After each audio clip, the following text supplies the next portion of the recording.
A-peeling crime bank heist, banana style? Hold on to your hats, folks, because this story is bananas. We're talking about a bank robbery, but not your typical masked bandit with a gun. Nope, this criminal was packing something a little fruitier, an unlicensed banana. That's right, a banana. You think I'm kidding? I wish I was. This happened right in our town of Alexandria, and let me tell you, the whole city's gone bananas over it. It all went down at the First National Bank on Main Street. A man, let's call him Barry the Banana Bandit, walked in with confidence and a glint in his eye. He was on a mission, a fruit-fueled mission to rob the bank. Now Barry wasn't exactly a criminal mastermind. He forgot to bring a bag, a note, or any real plan for that matter. All he had was his trusty banana and a whole lot of misguided enthusiasm. You know, the kind of enthusiasm that makes you raise your eyebrows and say, well, that's different, and different it was. This wasn't your everyday robbery, this was a full-on fruit salad of absurdity. Stay tuned, folks, because this story is about to get a whole lot juicier. Going bananas chaos in the bank. Imagine this, you're at the bank, patiently waiting in line, maybe daydreaming about that vacation you've been planning. Suddenly, a man jumps on the counter, waving a banana like it's a weapon and shouts, "This is a banana holdup!" Yeah, you'd probably think you were dreaming too. But for the folks at First National, this fruity fiasco was all too real. The teller, a sweet older lady named Agnes, nearly fainted. She thought someone had replaced her blood pressure medication with laughing gas. The security guard, a burly fellow named Bob, just stood there with his mouth agape, his donut halfway to his mouth. And the customers? Well, let's just say they were more confused than a chameleon in a bag of Skittles. Barry, our banana-wielding bandit, pointed his weapon at Agnes and demanded all the money. Agnes, bless her heart, was so flustered she just handed him a lollipop from the counter. It wasn't even a banana flavor. This whole situation was so ridiculous you couldn't make it up if you tried. Slip-up banana bullets in sticky situations. Now you'd think things couldn't get any weirder, right? Wrong. Just when the police arrived, sirens wailing and lights flashing, Barry decided to up the ante.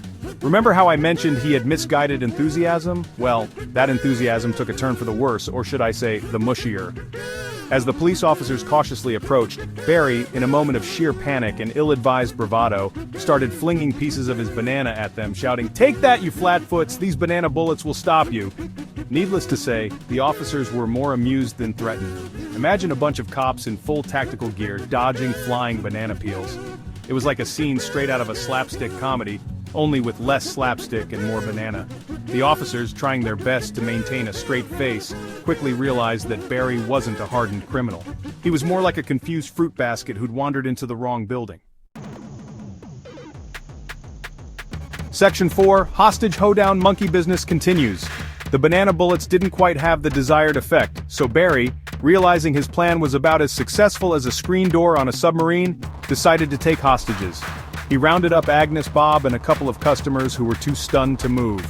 Now, hostage situations are no laughing matter, but this one had a certain je ne sais quoi to it. Picture this. Barry, with his banana, guarding the door of the bank manager's office, while inside, the hostages were having a rather surreal tea party. Agnes had even convinced Barry to share his remaining banana, which they were now enjoying with the tea and biscuits the bank manager kept stashed away for special occasions.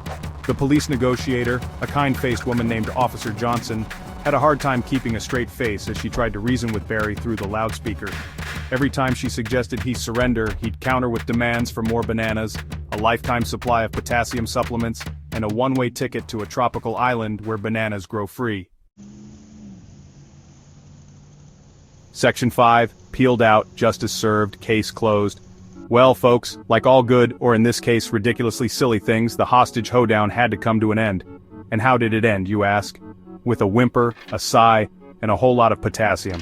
You see, after a few hours of negotiating, Officer Johnson managed to convince Barry to trade his weaponized banana for a fresh bunch, and a promise that he wouldn't be charged with armed robbery.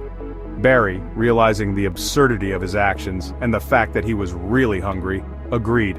He surrendered peacefully, albeit with a slight limp from standing on the counter for so long.